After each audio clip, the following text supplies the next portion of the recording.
നമ്മൾ മനസ്സിലാക്കണം, പള്ളിൻ്റെ ഉള്ളിലെത്തിയിട്ട് ഒരു മുസാഫ് ഇങ്ങനെ കയ്യിലെടുത്ത് പിടിച്ച് ഓതിയൊന്നുമില്ലാന്ന് കുട്ടികൾ, അതിനെന്നെ കൂലിയല്ലേ? അതിപ്പോൾ ഇതെടുത്ത് പിടിച്ചിട്ട് കിട്ടുമോ? കേട്ടോ ഇല്ലല്ല. മുസാഫ് എടുത്ത് ഇങ്ങനെ ഒരാൾ കയ്യിൽ വെച്ചു, മുസാഫ് ഇങ്ങനെ തുറന്നിട്ടൊരു അൽക്കഫ് നോക്കി ഓതി, ഒരു യാസീൻ നോക്കി ഓതി. ഇതൊക്കെ എന്തൊരു ബഹുമാനമുള്ളതാണ്. സ്വന്തമായിട്ടൊരു മുസാഫ് വേണം.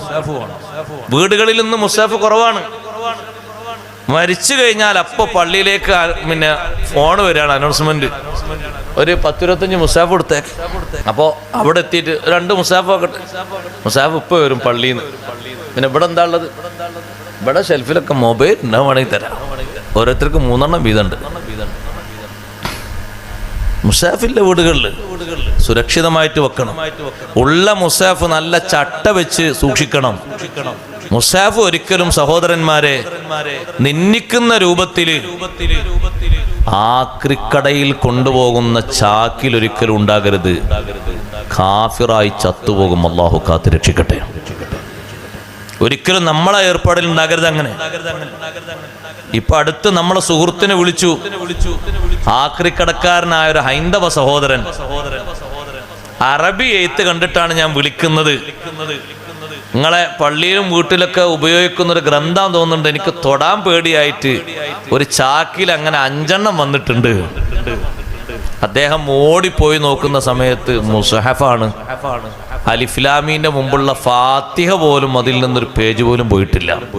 പിന്നെ എന്താ ഉള്ളത്? പഴക്കം കുറച്ചുണ്ട് അതിന്. ആ മുസഹഫിനെക്കാളും പഴക്കല്ലേ ഈ നിൽക്കുന്ന ആൾക്ക്? ഒരു ചട്ട വെച്ച് ഭദ്രമാക്കിയിട്ട് ഓതുന്നില്ലെങ്കിലൊന്ന് സുരക്ഷിതമാക്കി വെച്ചൂടെ?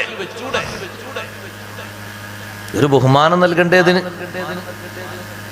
നിന്ദിക്കരുത്. അള്ളാഹുവിന്റെ കലാമായ ഖുർആനെ നിന്ദിക്കരുത്. പഴയതൊക്കെ കൊണ്ടുപോയിട്ട് ആരും കാണാതെ പള്ളിയിൽ കൊണ്ടുപോയി വെക്കുന്ന അങ്ങനെയുണ്ട് ചില ഏമാമാര്. എന്നാ അത് ചട്ട വെച്ച് ഭംഗിയാക്കി വൃത്തിയാക്കി കൊണ്ടുവന്ന് വെക്കുകയാണെങ്കിൽ ഒരു കാര്യം ഉണ്ടായിരുന്നു. ഒരു ചട്ട പെയിന്റ് ചെയ്യാന്ന് പറഞ്ഞാൽ അതിന് ഇത്ര ആനത്തലോളം പൈസ ഒന്നുമില്ല.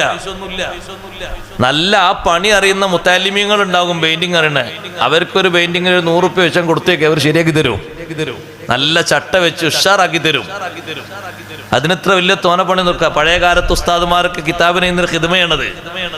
നല്ല ചട്ട വാങ്ങിയിട്ട്, അതുപോലെ തന്നെ പശയൊക്കെ വാങ്ങിയിട്ട് അത് അങ്ങോട്ടും ഇങ്ങോട്ടും അതിന്റെ പേജുകളൊക്കെ റെഡിയാക്കി വെച്ച് ഒന്ന് തുന്നി ഭദ്രമാക്കിയിട്ട് ഒരു ചട്ട വെച്ച് ഒട്ടിച്ച് നല്ല ഉഷാറിലാക്കും.